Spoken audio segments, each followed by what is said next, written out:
I'm Joyce Eng with Gold Derby here with Da'Vine Joy Randolph from Only Murders in the Building, one of the funniest shows of the year.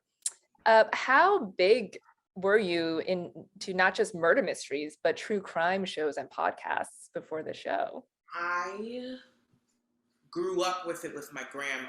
Mhm. So like what's that?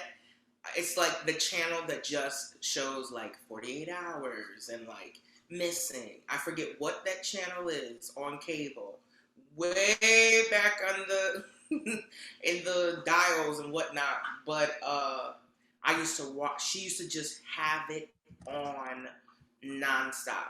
And so I used to just get really into it with her, and she's writing down, taking notes. So I think that was like the OG thing before these murder mystery podcast things came out.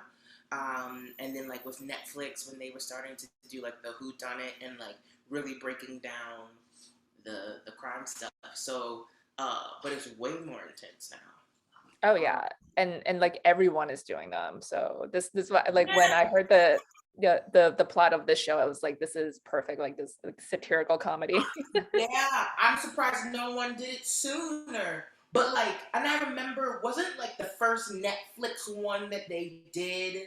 What was so crazy is the guy like basically he had gotten away with it for years, hmm decades even.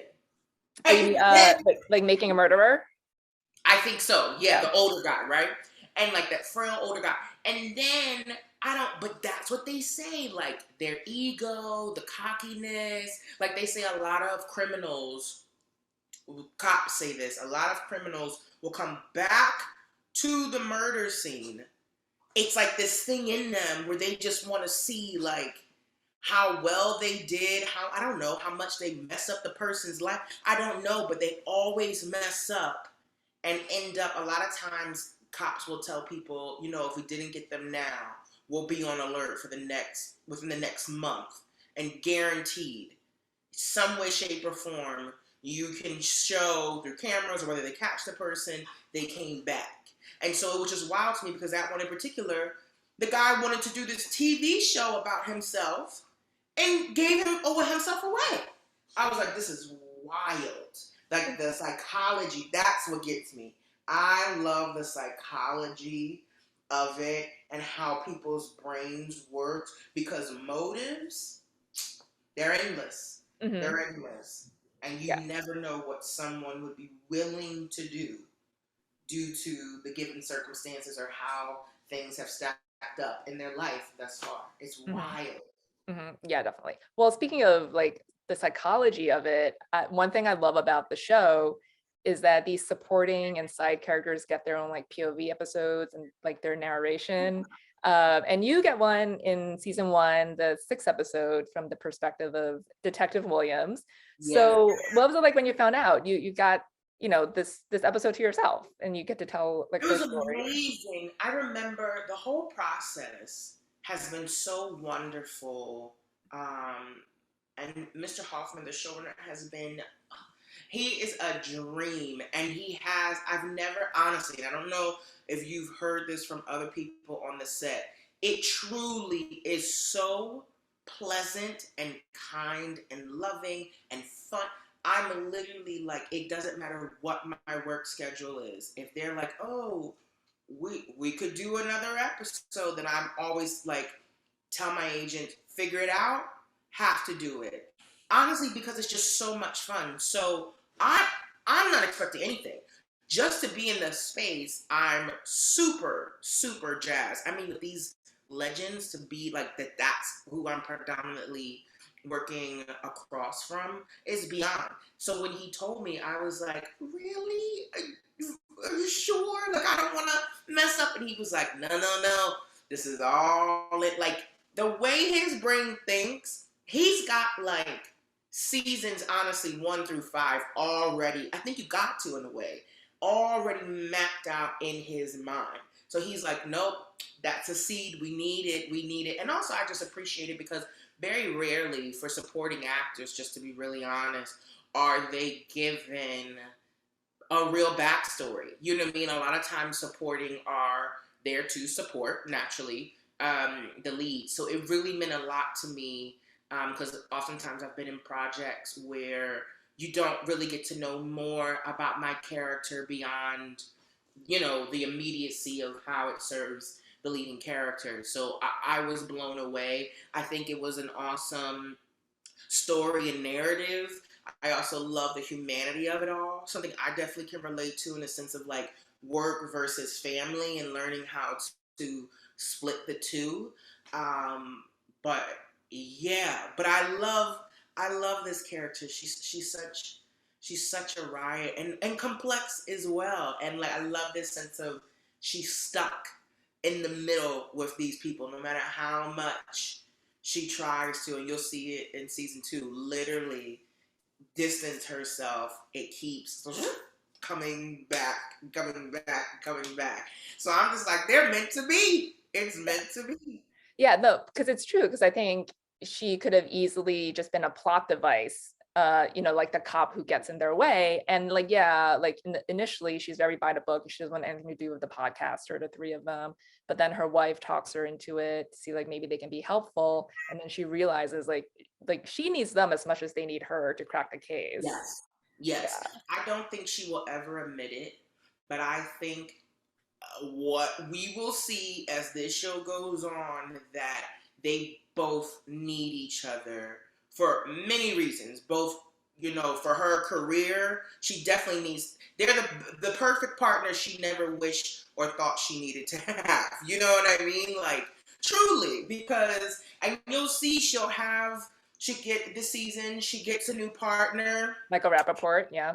Okay, see, I just get scared, so I don't Oh, know. I've seen half of season 2, so no spoilers. Okay, But okay. he's your new partner, yeah. Yes. So listen. I don't want to get in trouble, so you said it not. But I'll get in trouble. I'll say we can say that he's been announced. So yeah, I'm just they're very strict, so yeah. I don't even want to mistakenly say something. But yeah, it's okay, but it's like what I mean. It's not the thing, what I mean. And in a weird way, they get her, she gets them.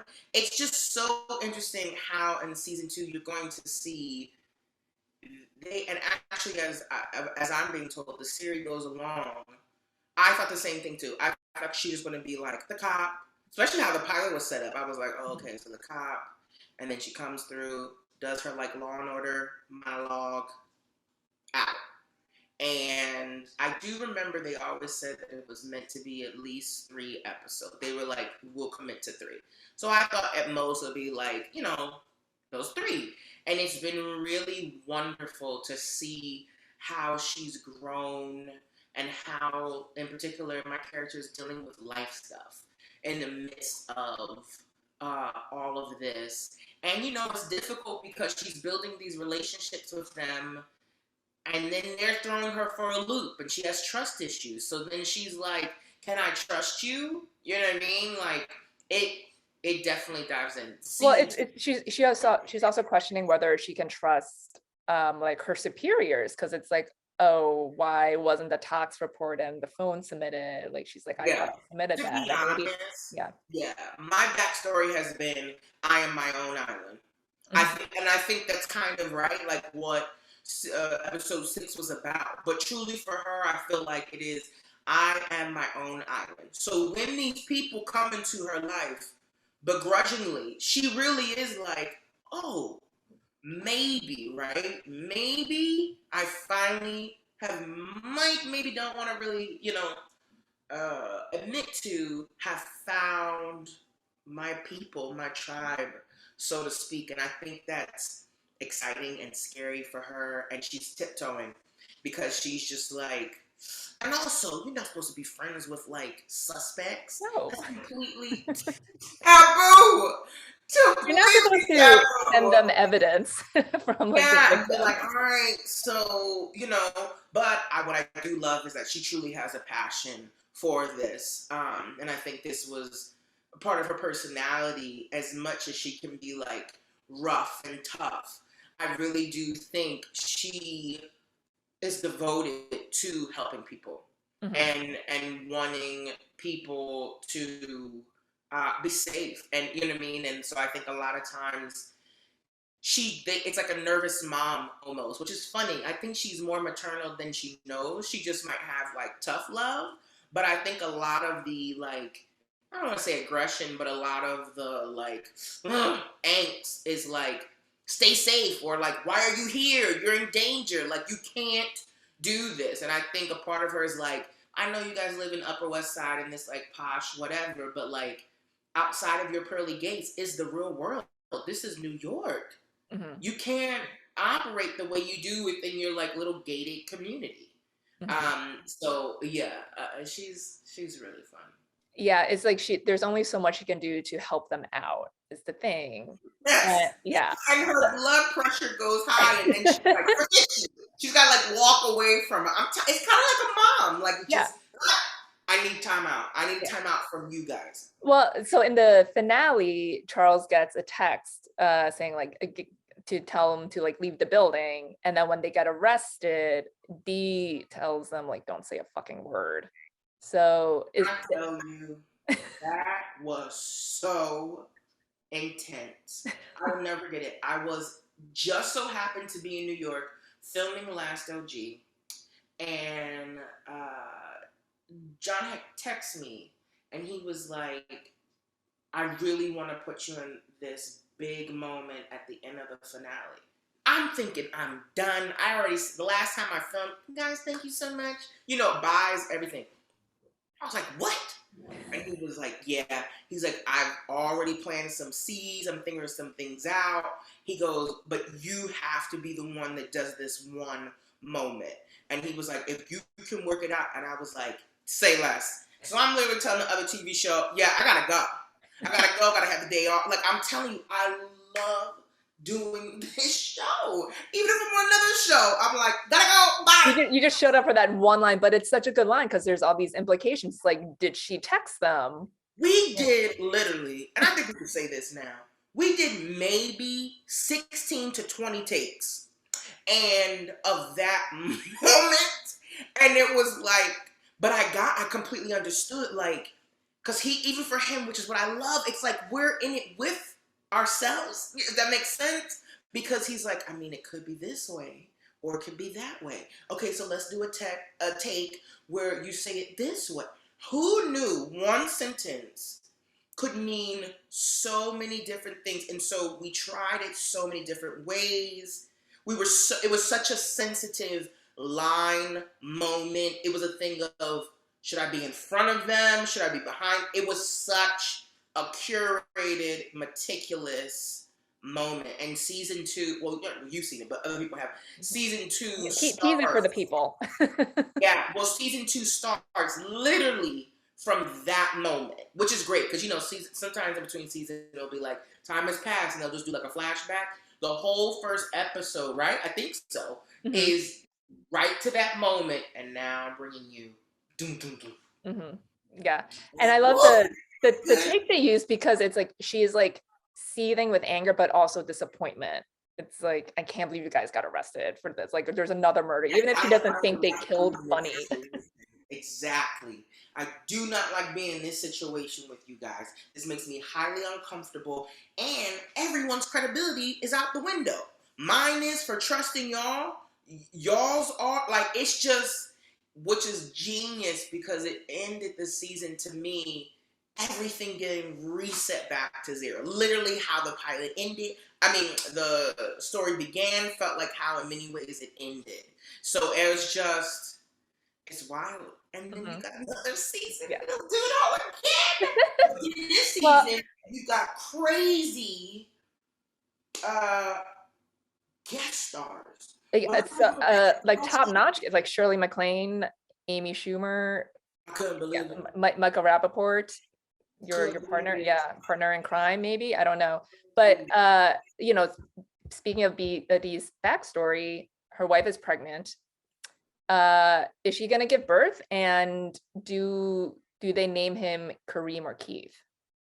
See, I don't know if I'm allowed to say this. What can you say? Oh gosh, I get so nervous because I want to keep my job. What kind of mother do you think she'll be? Because she thought in season 1, she thought she might not be a good mother. Okay, I can do that. I think that she will be hard on herself. That's just her personality. She's a perfectionist. Um, but I think she will do better than she thinks she can. Um, but it is but I would say she is definitely she will be a modern mom. Uh, and again, that love for being a detective, that's not going to stop, which is good. I think it's a great message. We're going to see someone who is not going to pick one over the other and is going to figure out how to juggle both, Yeah. which is hard. Yes. And And then she has those three other kids, you know, like to deal with, who may or may not have killed someone. So yeah, exactly. Which I think is a little intense. I don't know. I always think like when I think about like Law and Order, like Blue Bloods, right? Like their whole family. I'm like, yo, that's a target. mhm. But I don't know. I guess she thinks she can fight them off or Yeah. defend herself and her family. I don't know. Lastly, I want to talk about a show you were on 8 years ago now that I really enjoyed, but was callously and prematurely canceled. Selfie. Oh, Show. yeah, girl. What are your memories from that show, and would you be up for a revival?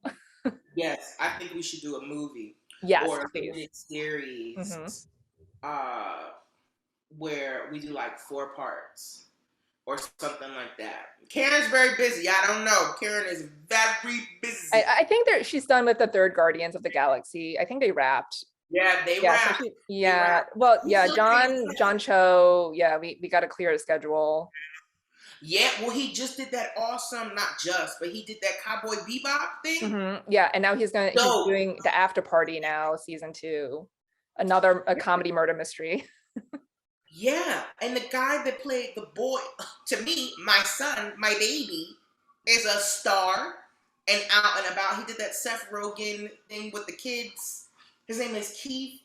Were the 3 kids? Oh yeah. Bad Mhm. Boys. Was that what it was called? Yeah, that was like 2 years ago. I remember. Yeah, Yeah. everybody's doing great. I would definitely, my memories, that was my first. I had shot a pilot and it didn't get picked up. And then the next year, I got Selfie. I remember having so much fun. The showrunner was a blast. It was like everything was a go. There, I was like, I remember being like, It's like Emily Kapnick. Right? yes. I remember being like, Emily, like, I think it'd be great, because black women change up their hairstyles. I think it would be cool if I changed up my hairstyle so I didn't have like the same, wig the whole time. Little did I know I would get a whole episode and have, to this day, I'm like, I want that wig closet. That is goals. That is goal. That was one of the most fun episodes to ever do. It was just, it was magical. It honestly was. ABC treated us so well, and we had such a good time. It was so playful. And it felt like anything and everything was up for grabs, and we just fed off each other. I remember when there was that episode when we're doing like, what is that one where they do like the race and they're like in the mud and then they're climbing. I don't know what the term for that thing is. It's like a decathlon, but not. Yeah, But yeah, it's yeah. like where people are getting super physical and throwing stuff. Anyways, they literally set up this huge obstacle course, and we really had to do that stuff. And I was like, "This is amazing!" It was like we were on a field trip. It was. I think it was like the 10 kilometer run or something. Yeah. Yeah, it was wild. We had to do all this random weird stuff. And then I remember they were like, "Wouldn't it be hilarious if Sharmanique won?" And I was like, "Yes, let's do it." So it was a. I think the show was ahead of its time. I do.